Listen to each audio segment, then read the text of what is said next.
You're being chased. You don't know by what. Your legs won't work properly.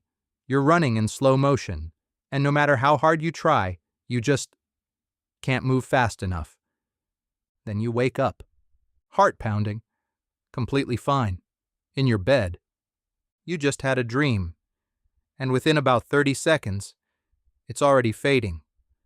Within a minute, it's almost completely gone, like it was never there. So here's the question nobody actually has a good answer to. Why did that happen at all? Before we get into the why, let's quickly talk about the what. Dreams happen during a specific stage of sleep called REM sleep. REM stands for rapid eye movement, and yes, your eyes are literally moving around under your eyelids while you dream. Nobody fully knows why. REM sleep happens in cycles throughout the night. You dip in and out of it roughly every 90 minutes, and the REM phases get longer as the night goes on, which is why dreams right before you wake up tend to feel the most vivid. During REM, your brain is almost as active as it is when you're fully awake.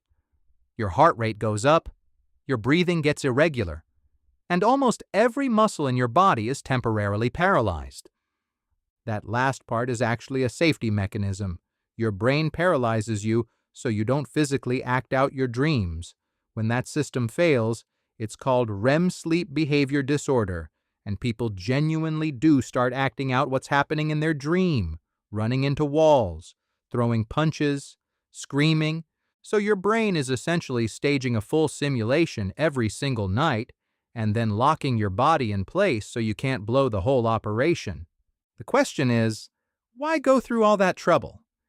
The most widely accepted theory right now comes from neuroscience, and it goes something like this. Dreams are your brain processing emotions. During the day, things happen to you. Some of them are fine.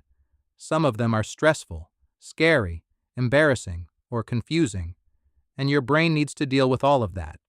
Figure out what matters, what to keep, what to let go of.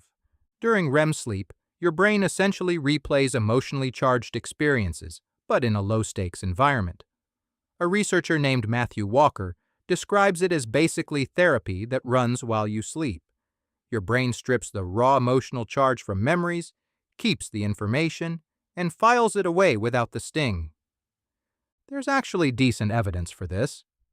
People who sleep after a stressful or emotional experience consistently rate those memories as less upsetting the next day, compared to people who stayed awake. Soldiers with PTSD often have disrupted REM sleep. People going through grief often dream intensely about who they lost. And there's a specific drug, prazosin, which blocks certain chemicals in the brain during sleep. And when PTSD patients take it, their nightmares reduce.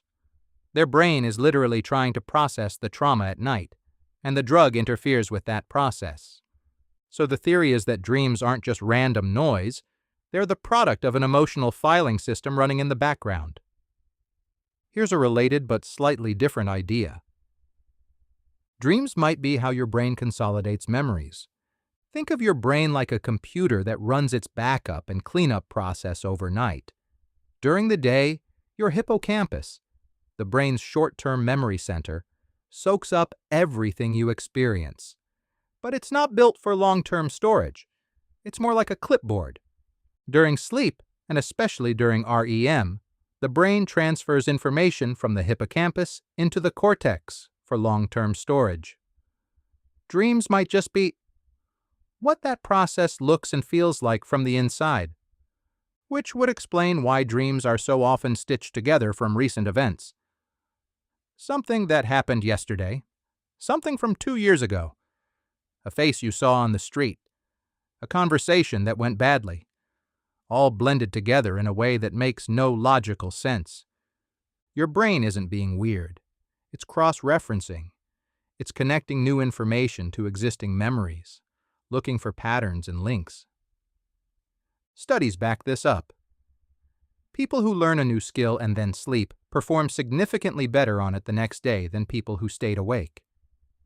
And that improvement correlates specifically with time spent in REM sleep. Musicians, athletes, students cramming for exams. They all benefit disproportionately from sleep in the hours after learning. Your brain literally gets better at things while you're unconscious. Dreams might just be the side effect of that upgrade happening in real time. Now here's where it gets a bit more ancient and a lot more interesting. A Finnish neuroscientist named Antti Revonsuo proposed something called the threat simulation theory, and his argument is basically this: dreams evolved as a training ground. For most of human history, the world was extremely dangerous. Predators, violence, starvation, falling from things, drowning, being cast out from your tribe. And Revonsuo noticed something. Dreams, across almost every culture, across history, are disproportionately negative, more threatening than neutral, more frightening than pleasant. The average person has more nightmares than nice dreams. Surveys across dozens of cultures confirm it. And his theory is, that's not a bug. That's the whole point. By simulating threats during sleep, by running through dangerous scenarios in a safe environment, your brain was essentially practicing survival, building threat detection skills, rehearsing responses to danger. A person who had vivid dreams about predators and practiced escape responses in their sleep was slightly more likely to survive a real encounter. Over millions of years, that edge compounds.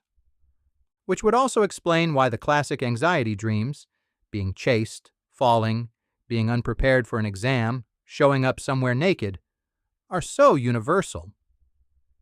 These are all social and physical threats. Your brain is running threat drills on the scenarios that matter most. So your nightmare about being chased by something might be your brain doing you a favor. Okay, so we have some decent theories. Emotional processing, memory consolidation, threat simulation. They're not mutually exclusive. They might all be partially right. But here's where it gets genuinely strange. Nobody has been able to definitively prove any of them. And there are things about dreams that none of these theories fully account for. For example, lucid dreaming. Some people can become aware that they're dreaming while they're still inside the dream and actually take control of it. There are people who can reliably do this on demand. If dreams were just an automatic processing system, why would consciousness be able to intrude on it like that? Then there's the question of people who are born blind. They dream. They just don't have visual imagery in their dreams. They have sound, touch, smell, emotions. The dreaming system doesn't depend on vision at all. It's something deeper. And then there's this. Researchers have found that some dreams contain genuinely novel creative solutions. The chemist August Kekulé reportedly discovered the ring structure of benzene, one of the most important discoveries in chemistry, after dreaming of a snake eating its own tail. Paul McCartney claims the melody of Yesterday came to him in a dream. The sewing machine needle's eye at the tip design, dreamed up literally by Elias Howe after a nightmare. So the brain isn't just replaying the past during dreams, it's generating new things, new connections, new ideas. Sometimes genuinely useful ones. How? We genuinely don't know. One more thing worth talking about. Why do we forget almost every dream we have? You have roughly 4 to 6 dreams per night. Most people remember almost none of them, and the ones you do remember fade within minutes of waking up. The reason comes down to a chemical called norepinephrine. During REM sleep, levels of this chemical in your brain drop to basically zero, and norepinephrine is closely tied to memory encoding, the process of actually storing something.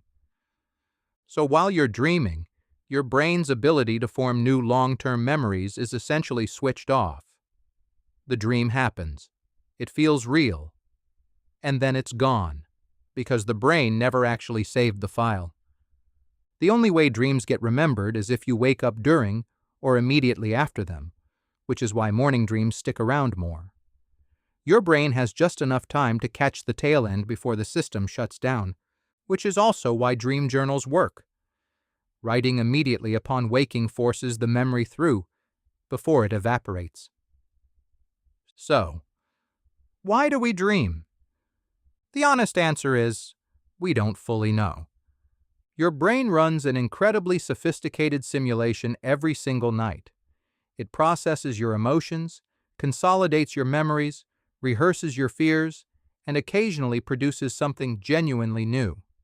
And then it deletes almost all of it before you're fully awake.